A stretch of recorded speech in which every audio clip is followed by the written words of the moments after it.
High বন্ধুরা, দেখো আজকে একটা পৈতে বাড়িতে নিমন্ত্রণ ছিল, তো সেখানে গেছিলাম। এখানে এই যে কাঁসার থালার মধ্যে পদ্ম পাতা দিয়ে খাবারটা সার্ভ করা হয়েছিল। আর এই যে ছিল একটা করে ভেজিটেবিল চপ, আর ছিল চাটনি, আর নুন লেবু আগিয়ে দিয়েছিল। আর তার সাথে ছিল শসার পেঁয়াজ দিয়ে স্যালাড।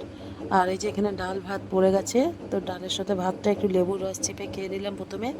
আর এই যে তার সাথে আছে চিপস, চিপসের মধ্যে বাদাম দেওয়া ছিল বন্ধুরা, তার জন্য খেতে ভালো লাগছিল বেশ। ডালটা ভাতটা খুবই গরম ছিল, সেই কারণে টেস্টটা আরও বেড়ে গেছিলো। সাথে নিয়ে নিয়েছিলাম লেবুর রস। পরে চলে এলো পটলের আর আলুর তরকারি।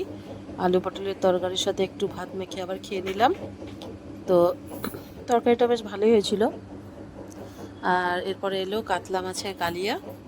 এই যে বন্ধুরা দেখো, কালিয়াটাও ভালো ছিল। আর তারপরে চলে এলো সোসটা আবার আজকের মাটন।